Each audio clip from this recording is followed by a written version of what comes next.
Any company that you take, you have developers. Developers are the people who actually write the application code. And how do they write? In form of files. Just like how you create your Word files, the same way they create their own files and then write the code over there. Whenever you are creating a Word file, you have a file name, whatever the name that you give, and it always ends with .docx, right? When you save a file, it always gets .docx if you're creating a Word file. If you're creating a text file, it always ends like file name .txt.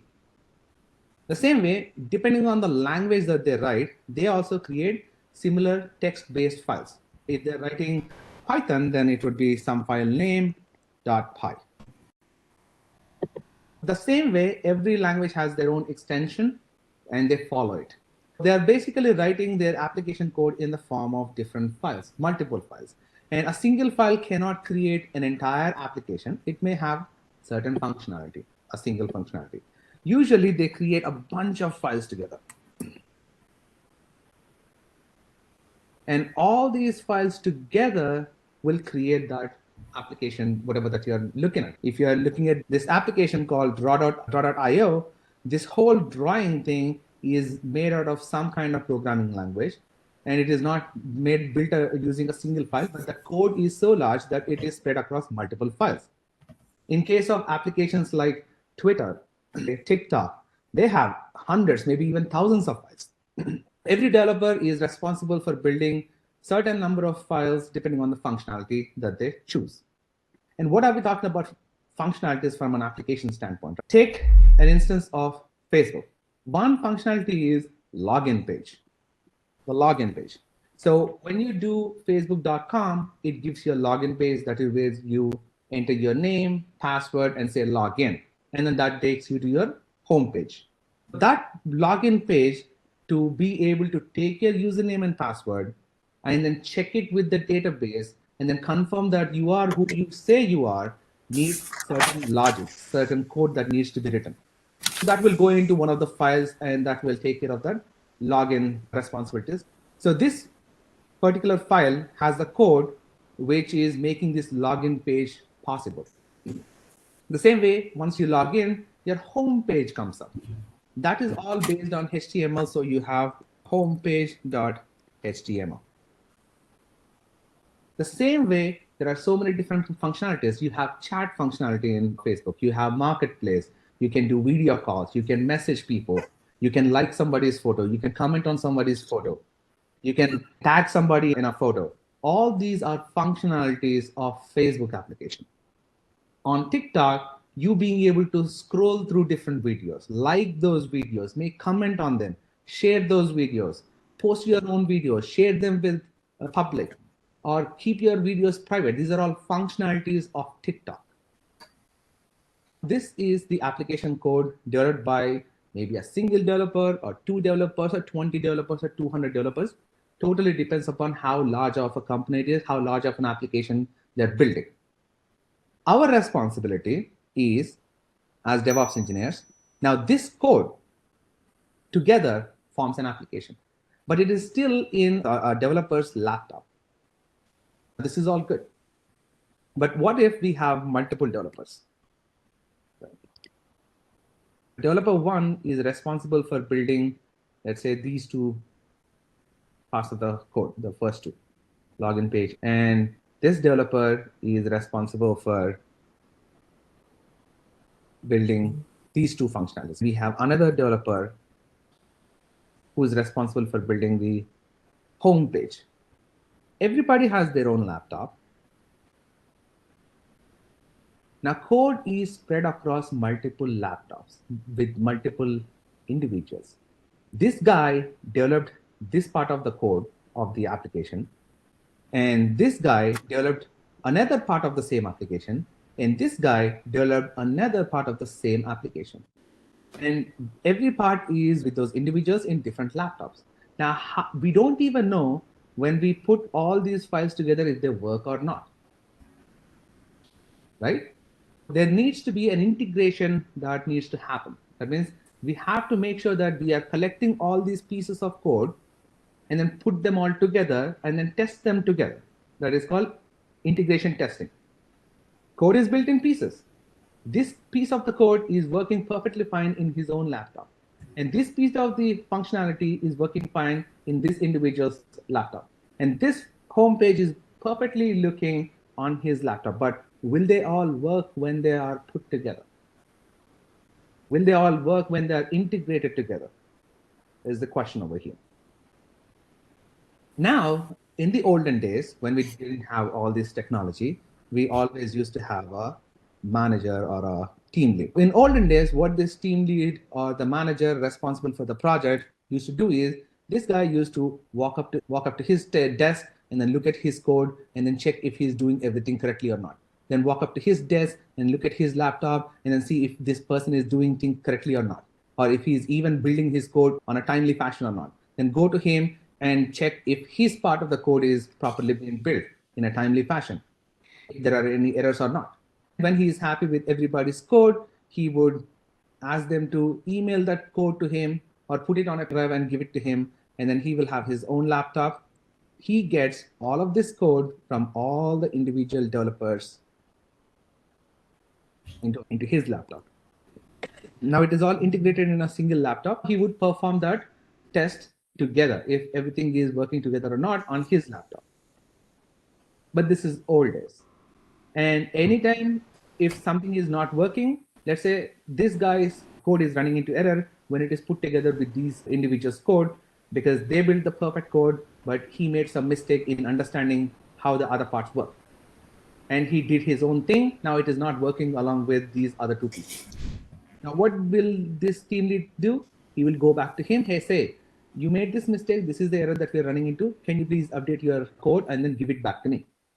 Then this guy works on it, updates the code and informs the team lead and gives that updated code. Then he will sit on his laptop, get the new code, and then test it again on his laptop all together.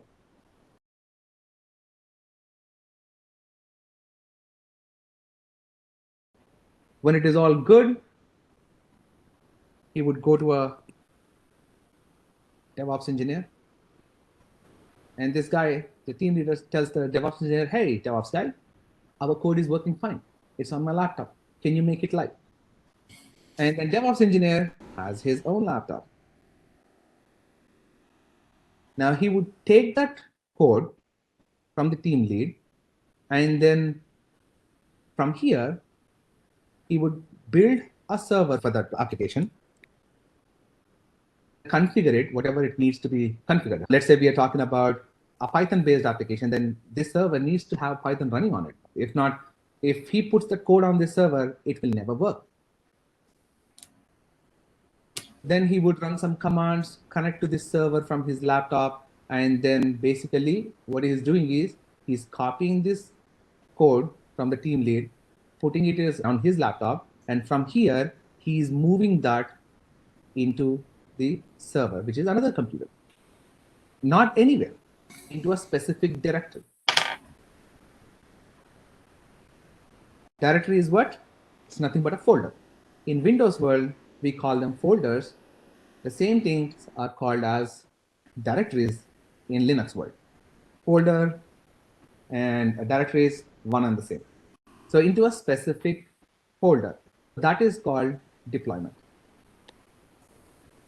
Basically, moving that code, basically copying from this laptop and then pasting in the server into a specific folder is called deployment, code deployment. This is all that we need to do. If you understood this, I will walk you through the modern way of doing things. You will notice one thing. Tools will come into the picture, automation will come into the picture, but the process remains the same. This is the process. Do you understand the process? Individual developers are building their own responsible part of the code of a larger application. And somebody is taking all those smaller pieces from all the individual developers and then putting it all together and then making sure that it is all working fine. And the DevOps engineer is taking that tested code and then putting it into a server so that end users can access it. In the modern way, now this is extremely difficult if we are talking about a team with 20, 30 developers. How can a person constantly keep a check on every individual's work? How many times does he need to walk to their individual desk just to make sure that they're doing their daily tasks in the way that they should be done? Is it really possible? It is extremely difficult. And he cannot even remember even if he walks to everybody's desk. Okay, testing all these pieces together on a daily basis multiple times is humanly not possible. So that's why we needed automation. They thought about how about we add some level of transparency. Why should developers have their code on their own laptop? It makes it extremely difficult for a team lead or manager to understand what everybody is doing in the team. They need to know what every individual developer is doing in a team without having to walk up to their desk. That was the idea. With that idea came a concept called SCM, Source Code Management. What is source code? This is all source code. A code which comes together to form an application is source code. Every application has its own source code, out of which that application got built. This is all source code. All these files that they're building or writing to create different functionalities of that application is source code. We need to have a central location where all the code is managed at. We'll take the same image from here. We'll take these individuals. Now, in the modern way, we have a source code manager. And there are so many tools in the market right now in the space of source code management. The most popular tool is GitHub. And then Bitbucket, GitLab, Azure Repos, AWS Code Commit. There are a ton of other resources that you can use as source code management. Every company has their own favorite tool, or some companies even use multiple source code managers for each of their individual business units or teams. Totally up to their architect's choice. There are no hard and fast rules. But ideally, that should not happen, to be honest. For an organization to be successful, no matter how large of an organization it is, they always should have a single enterprise level source code management tool. And it applies to all kinds of tools, by the way. But usually that's not the case in the real world. People do whatever that they think is right. Everybody chooses their own favorite tool. That's why all the major companies are in the mess they are in now. And that's exactly the reason we have our jobs. It's a good thing, but it's also a bad thing at the same time. What this source code manager actually does, it is a pretty simple. It's a huge storage location. Source code management is nothing but a huge storage location where you have a concept called repos. Repos are nothing but folders. Basically, you have a huge storage, let's say like a hard disk or a pen drive, whatever it is. And in that you have folders to store individual information. Each repo, and instead of calling them folders, we gave it a fancier name called repos. Repos, folders, one and the same. We are using different names for clarification, for us human beings to understand. Because if everything is called as folders, then how can people have clear communication? If I'm saying, hey, I'm working with this folder, should you think that I'm actually working with a folder on Windows server or a directory in Linux server or a repo in an SCM? Confusion, right? To have clear communication when we speak to each other to communicate, that's why they came up with these different words or different names for the same concept. Concept is the same, it's just a folder. In Windows world, we call it folder. In a Linux server, we called it a directory. Inside an SCM, we call it a repo. Clear so far? The idea is every application should have its own dedicated repo. So app one, application one. Application one will have its own dedicated folder in it. That means its own dedicated repo in it. If you are working with two different applications, then create another repo for the second application. Never put two applications in the same repo, period. Every application should have its own folder. That means its own repo inside an SCM, a source code management tool. It may be GitHub, it may be Bitbucket, it may be GitLab, it may be anything. Doesn't matter. As long as it is a source code management and you're building applications, and then application needs to be stored in an SCM, make sure that every application has its own dedicated repo. Repo, full form is repository. Repo is nothing but repository, full form. But in short, we call them repos or a repo. Let's say this whole team is working on app 1. And we have another team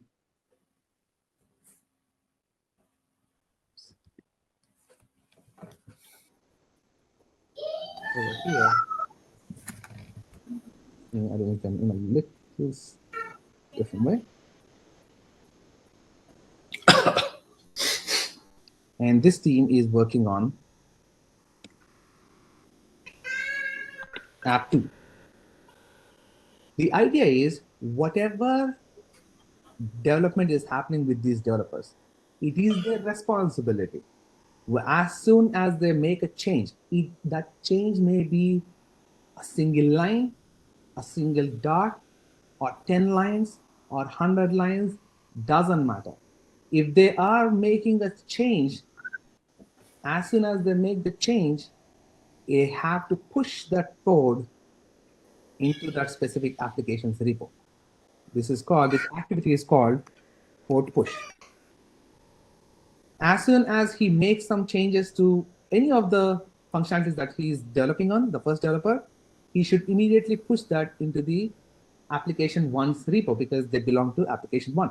As soon as this developer does it, makes any changes, he should also send it into this thing. This activity again is called code push. Now the third developer is making some changes, and then that individual should also do the same code push right away. As soon as changes are happening, they're all pushing their changes into a central location, which is not in their laptops. It is a third-party tool. Now, as a team lead or a manager, they don't have to walk to these individuals' desks. Now he can just log into this source code repo, look at this folder, and then see all the changes that they are making. All the information about the kind of changes that they made, when they made, and how did they affect the entire application. Total transparency and total accountability. This guy tomorrow cannot say, hey, I did not make the change, because he did make the change. It is him who pushed the change, and that information is over here. He cannot lie about it. 100% accountability. And team leads can just go to this central repo, look at it, know exactly who is working on what changes were made by that individual at what time. In a whole day, if the manager or team lead notices that one of the developers' changes are not here for the entire day, then this team lead or manager can go to this developer and say, hey, I see everybody is doing something with their responsibility for today.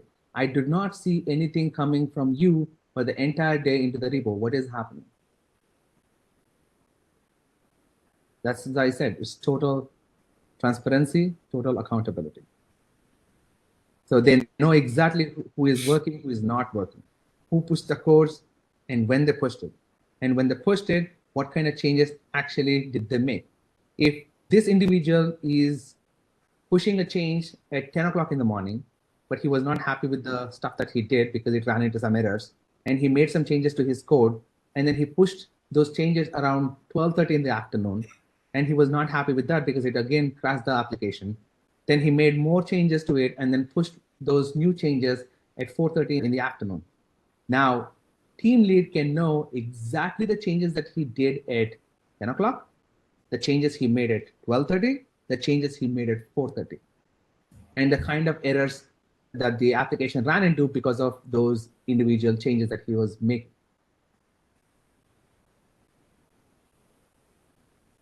These people are working on app 2. Whatever they are developing, their code will go to application 2's repo.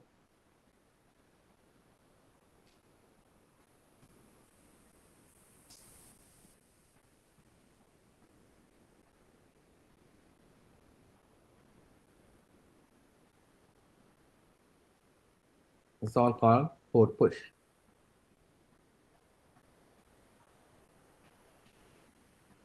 My question will be, every change that is made to the code is being pushed, but let's say that there's a defect into the code. Is there any way that they can have like a sub repo so that the code that is already good are in the main repo and the code that needs to be reviewed are in the sub repo so it cannot affect the original code that is already good? I don't know if I'm making sense. Beautiful question. Beautiful question. You're thinking in the right way. So repo will be the same, but in order to keep things separate, the working code and the testing version of it separate, there's a concept called branching. There are different branches. That is what we are getting into next. Each repo has branches. Branches is basically to make sure that within this repo, to your point, Michelle, good code should not be mixed up with bad code. Whatever is tested and declared as working code should be preserved so that you can continue testing with new features without affecting the working code. Why is that important? If you have been using Facebook for a long time, Facebook did not have a marketplace before. Facebook did not have video calling before. Facebook did not have chatting option before. Those are the features which were added as they grew. What happens is the original Facebook, the bare minimum Facebook that they built. Now this code is all good. This has to go into a branch called master branch. This is the first version of Facebook, let's say, without chat application, without video conferencing facilities, without any other features. But that code has been tested and it is live now. It is on a server and people are accessing it. And this server is called production server. Prod is production. Master is always linked to the production server. Now, Facebook wants to grow their features, offer more features to their end users because they want to keep those users with them, entertain them with newer features, give them newer possibilities. Now, Facebook wants to add a feature called chat facility. Now, this is a new feature. They don't want to meddle or mess with the code which is already working, tested, and it is actually live and being accessed by end users. So what they do is they create a branch out of this master branch, which is a develop branch, a development branch. It is just like a subfolder, just like what Michelle was talking about. This is the main folder. This is the subfolder within this app repo. This main master folder will always be connected to the production server. That means people can actually access it. If you log into Facebook, your request is actually going to a production server, which is linked to their master branch, not a development branch. They create this subfolder and then start making changes over here without touching the actual code, which is live now. They add some features and now that needs to be tested. For those testing purposes, they create a separate server, which is a dev server. And dev server is linked to the development branch. Whatever code is in here directly goes into a dev server and gets tested over here. And once everything looks good, when people are really confident, then they will take this code, put it into the master branch, and then move it into a production server. Anytime you are adding new features, testing those features, they always go into a development branch, which gets tested in a development server, which is not live. It is only accessible to you guys, whoever is working on them, the developers, the testers in the company, and the DevOps engineers. But end public, end users will never have access to anything that is on a dev server. When they test it with the new features, they added a new feature like chat, and tomorrow they're adding a new feature like video calling facility, and that code gets into this development branch, and then that code will be pasted into a development server and then tested there. Once it goes through all kinds of tests, and now they say that, hey, this code is perfect. This application is stable now. We can actually make these features available for our end users. When they have that confidence built, after testing it in multiple different ways, they will move that tested code to a master branch. That means they're calling it done. It is ready to go live, ready to be offered to the end users. And from here, that code goes into a production server, which is directly connected to the internet.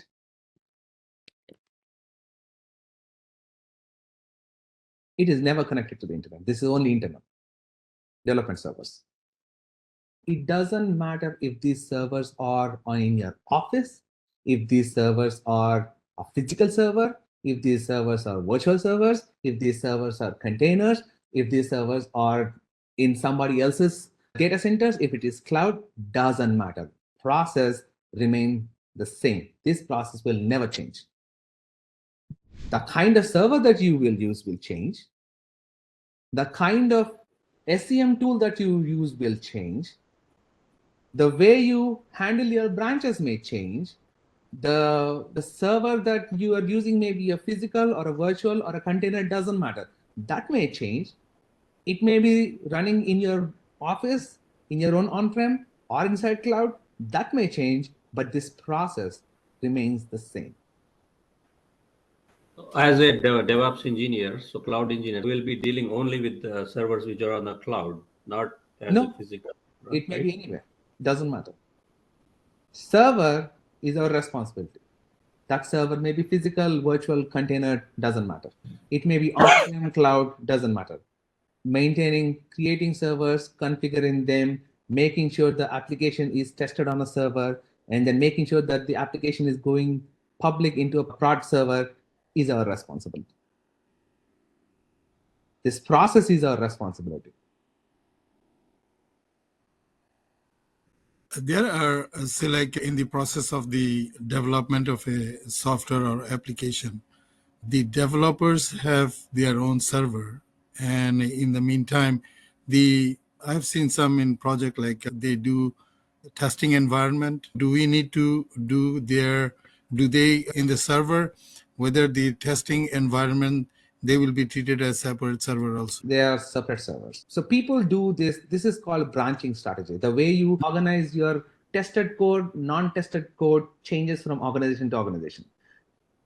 In good organizations, they only have two branches, master and a development branch.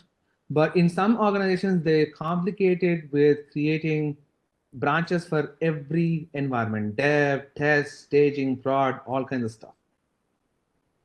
But if you have the right level of maturity in an organization, two branches are more than enough. This is from the code perspective, but code testing perspective, that means you need a server, right? Always, whenever there is a new change, so let's say one of the developers changed something, that change is pushed into the repo. That repo code is in a specific development branch, right? Anything new goes into the development branch, not master branch. Only the tested code goes into the master branch. If it is not been tested, if nobody is happy with the code, it always remains in the development branch. Any change that they're making, that directly goes into a development branch. As soon as that lands in a development branch, there is a certain level of automation that goes into the process, which is called CICD. That means continuous integration and continuous delivery. Continuous deployment. Delivery is a subpart within this entire process. A developer, any of these developers are making some change. It may be even a dot or a comma, doesn't matter. A change happened. That change goes into the repo inside the development branch. As soon as it lands over here, this process starts, which is continuous integration and continuous deployment. And this process needs its own dedicated tools. And there are some very popular tools in the market, CI/CD tools, Jenkins, GitLab, and Azure pipelines, Circle CI,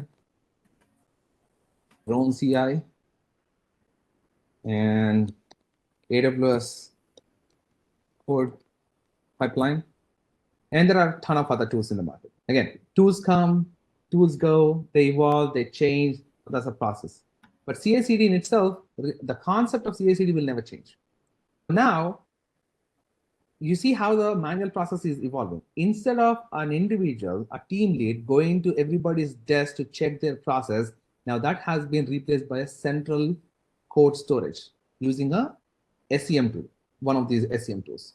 Now that we have total transparency and also accountability achieved by this tool. Earlier, what was the team lead doing? He was taking all the code into his laptop and then testing it, integrating all these pieces together and then testing it on his laptop, seeing if everything is working perfectly fine or not. We don't want that individual doing that. We want to automate that process. Instead of an individual running those commands, testing it, a tool will do the exact same steps instead of an individual. As an individual has been replaced by a tool, it is automation. Automation doesn't mean it is a magical process. Remember this thing. Automation means only one thing. Let's say this team leader was running commands like git clone, and then cloning means bringing all the code into his laptop over here, and then he needs to run what's the other step. So building it. So Maven clean install, and then he needs to send it to code testing. So Sonar, don't worry about these commands. I'm just saying that these are the commands that he might be running on his laptop. And then he may be doing Docker build and then Docker push. And then he may be doing some kind of kubectl commands, whatever it may be. A bunch of commands that he needs to run on his laptop in order to test that application. Exact same steps in the exact same order. Instead of him performing them, if a tool like Jenkins or GitLab or Azure pipelines are doing the exact same stuff instead of him, that is automation. Automation is not magic. Automation is knowing the manual steps and then giving those manual steps to a tool so that it can perform the exact same steps in the exact same order instead of us. That is automation. If you think that automation just happens magically just by bringing in a tool, no. Tool will work properly only if you know what steps are involved in this process, in the process of CI/CD, and in which order they need to be executed. If you know that information, if you have that knowledge, you just give those commands to that tool, and a tool will do the same things for you instead of you doing them. That is automation. This whole process has multiple steps, multiple stages. We'll get into the thing when we are actually diving deeper into CI/CD. Now we are just looking at the entire process that goes into making an application, okay?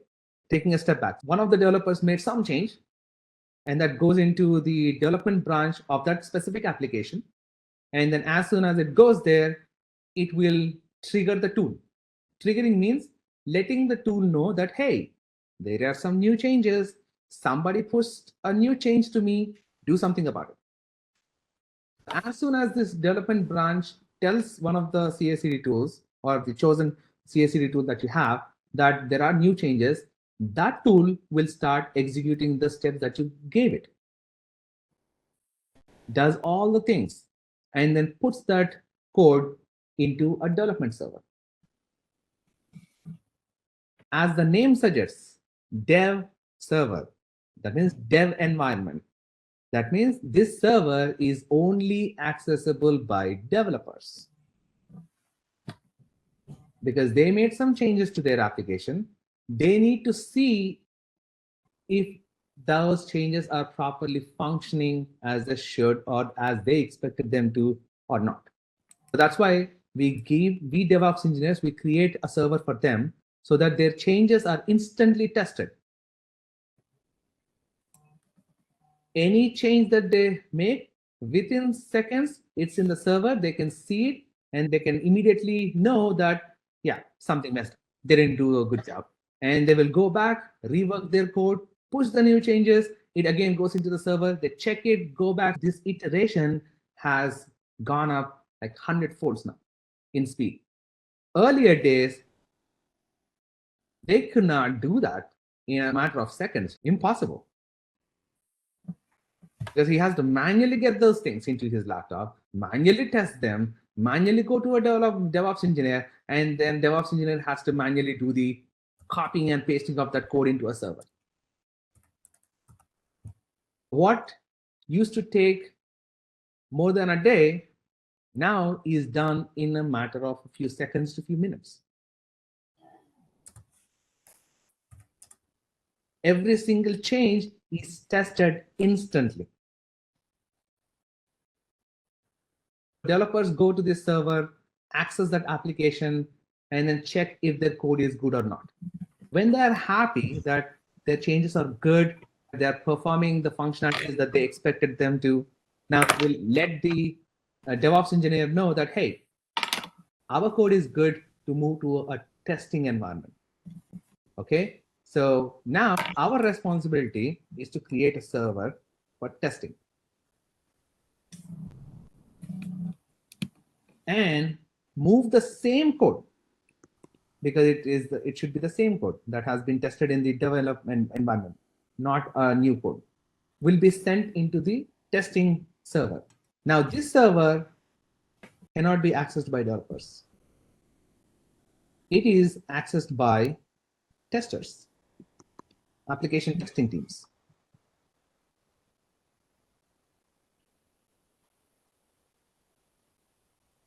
Now testers will come, they access the same application that developers are happy about, and they perform their advanced level tests on it.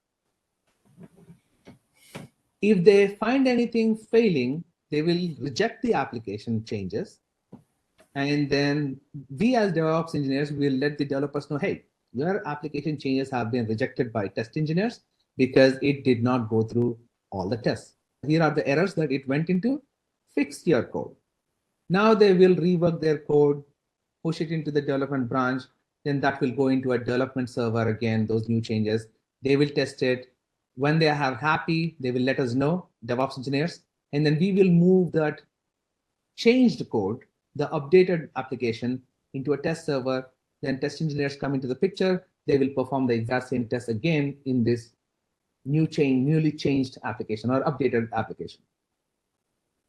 When application engineers, test engineers are all happy, they give a thumbs up saying that, hey, dude, DevOps engineers, this is good.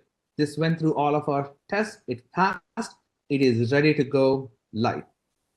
That is when we move that code into master branch and then send it into a production server, which will be accessed by the end users.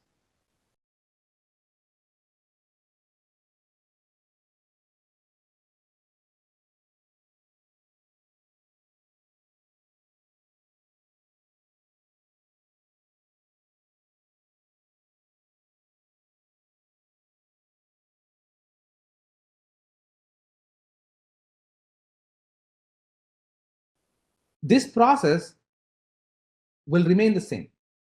But sometimes there may be more than testing. There may be 2 more stages that the application code needs to flow through before it goes to the production server. Totally depends on an organization. Some organizations are so weird that they don't even have a test environment. They do everything in the dev environment, involve the testers also in the same environment, and then directly push it into production. That's why their applications keep failing. The best practice is always to have at least 2 environments before something goes into production, at least 2. Dev environment, test environment, and then the production environment. These testers trying to communicate with you, like you are acting as a DevOps engineer, as a mediator between the developers and the testers. Right. So is that not something time consuming, like where the testers can directly communicate with the developers, come up with the defects, and instead that DevOps and engineer and the DevOps engineers is then forwarding that and bringing back, going back and forth. Was that not something? Absolutely. I understand your question, but that changes from company to company. Okay. In some companies, these testers will not come into a picture like this in a manual process. That entire process will be automated through a CICD itself if they have the right tools in place. But unfortunately, few companies in the industry have that kind of automation achieved. And yet it kind of fails. There is nothing like 100% completely automated CI/CD process anywhere. There is always some level of manual intervention, some level of manual communication that needs to happen. How much we can automate depends upon how much the company is willing to invest into different tools which will make that process happen. And testers communicating with developers usually doesn't happen directly. There is always a place called a ticket management tool. Testers will find all the defects and they create tickets in the tool which are assigned to the developers. They automatically know, hey, our application failed in this way, we'll have to make these changes. Do all companies invest in a tool like that? No. Do all companies follow that best practice? No.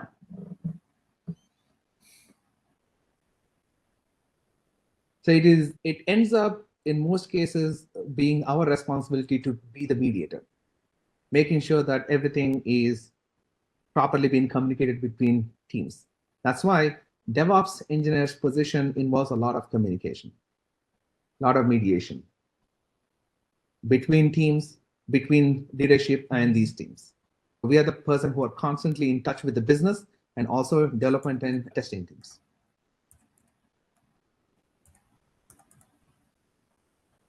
Unit test and code quality test is an automated process within the CI/CD.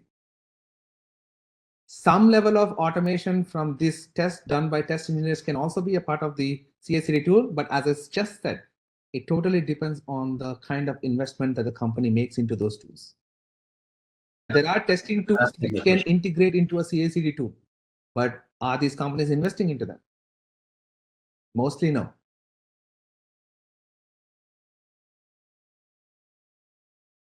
Hey, the process is pretty clear. Very good presentation.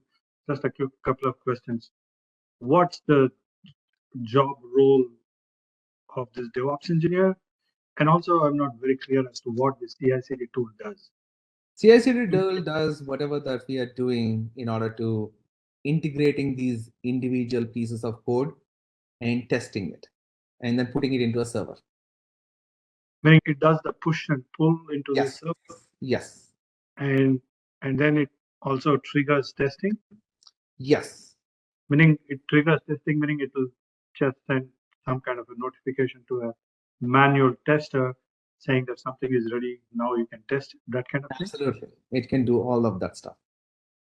But it doesn't test itself. It does. It can, but with other tools being integrated into this tool. Right. So and basically, we're talking about those tools right now, because that is something that we will dive into when we actually touch CI/CD as a topic. Right. So basically, it does a team leads kind of communication job. team leads and also some level of DevOps engineer's job, because it was DevOps engineer's job to perform all these activities before they put something into a server. Right. Okay. Thank you. So what's the job role of a DevOps engineer? Now, DevOps engineer's job is maintain this SCM tool, help developers in creating repos for their applications, and then integrating these repos into a CI/CD tool, and then giving the CI/CD tools the required commands in the right order. And creating servers and then maintaining them so that the CI/CD tool can put the code into those servers. Right. So the way I understand is when you're saying maintain the SCM tool, basically create repositories based on the number of developers, number of apps. Now, not on number of developers, number of apps. Number of apps, and then create appropriate repos, as you say. Create that particular structure and assign access rights to each of those. Is that what you mean by? Yes. So we create these repos and give these developers access to those repos so that they can start putting their code into those repos. Okay. Is it the part of DevOps engineer is also to set up the servers? Yes. So this tool, the SCM tool, is our responsibility. Okay. CI/CD tool is our responsibility, and the servers is our responsibility. So even the new upgradation, everything has to be taken care of us. Yes, the whole process is our responsibility, but code itself is not our responsibility. That is developer's responsibility. Testing is not our responsibility. That is the test engineer's responsibility.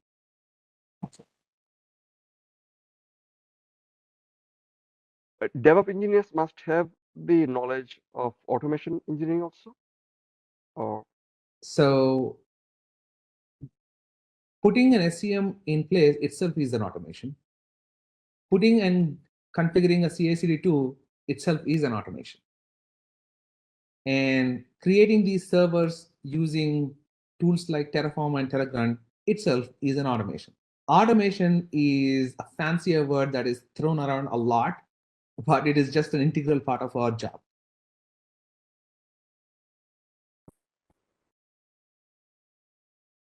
So mostly we are maintaining and configuring. Yes. All this stuff. Right. So not into any development or automation. Right. So this entire process was manual before. As DevOps engineers, we are putting in the right tools to turn that into automated process.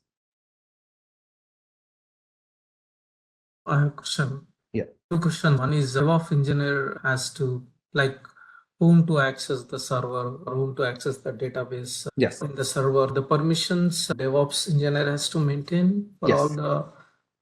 Okay. We control the access. So roles also he decides. We decide the roles. In some very large organizations, they have a dedicated identity access and management tools. But in that case also, it would be us telling them who needs to be given access to which server. Basically, we dictate that. They create policies for us. But in majority of the companies, we do both. We decide and we give access. That means it's kind of administration as well? Yes. This is all administration. So once you set us an SCM tool, there is nothing much that you need to do. Once the setup is done, you're just administrating it, just making sure that repos are created when a new application is onboarded and people are having the right access to that. And the CI/CD is actually functioning as it should or not, or is it failing, or does it need any kind of an update? Is there a new release of the version, new version for Jenkins, and then updated? It's all administration work. Once you set this automation, the rest is all administrative work. Okay. Then once he set up all this and the project goes on, and the DevOps engineer don't have work, or he has to, does he has to monitor the production logs every day? Okay. So every time there is a new application coming in, we have to be there making sure this is happening. And then these tools get updates frequently. We need to keep on updating these tools, maintain them. And then every time there is a new change, it is us creating these servers over and over again. So you will have continuous work. And then we are just only talking about sending an application into a production server. Then who will look after its health? It's us. What is that? The last, who will look We after? take care of the health when it is running. Who will monitor if anything is going down? It's us. So we have a ton of work in every organization. It's a never-ending thing. It's not like you set up a tool, you're done. Nah, doesn't work like that. So It is setting up a tool is only the beginning. And then majority of the companies, wherever you go on a project, they already have these tools in place. Your job is going to improvise the process. As I said, not every company is perfect. In fact, most of the companies have very bad architecture.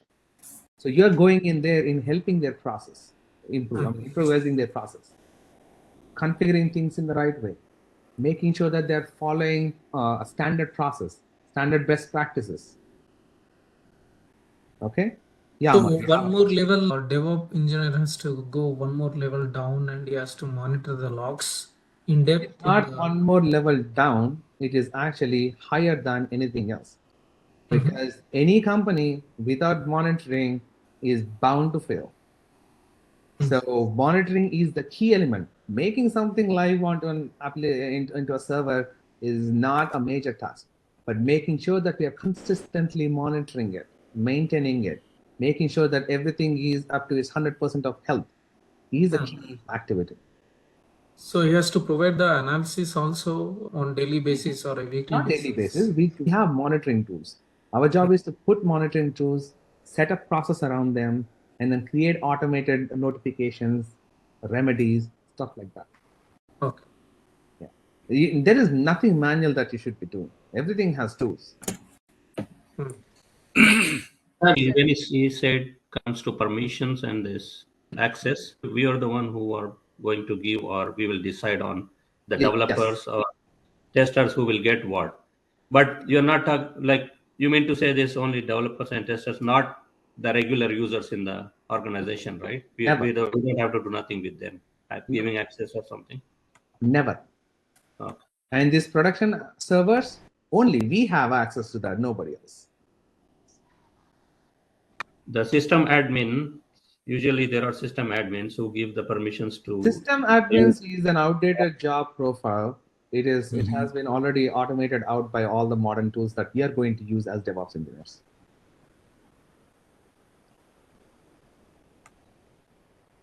I have a weird question. Sorry. Go ahead.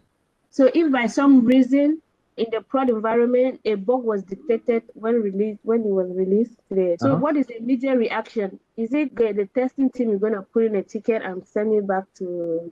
It's not the testing team. If something breaks in the production team, it is us DevOps engineers who will jump in and then do the initial analysis of the issue very quickly. And then if the issue cannot be fixed immediately by the developers, we will involve developers in that process. If they cannot fix it right away, then we will roll the code to the old working code. So we'll roll it back and then go talk to these developers that, hey, dude, whatever that you built is shitty. It is breaking in production as soon as it goes live. So we are rolling it to the older version. So now fix your new version and then go through the entire process again. I mean, what if it was already released to the public? Yeah, even though it is, so it always happens, okay? That's why if you have noticed on your phone, sometimes a new update on some application is buggy. Okay. That always happens. So whenever they notice, in a few hours or so, you also notice that bug doesn't happen again.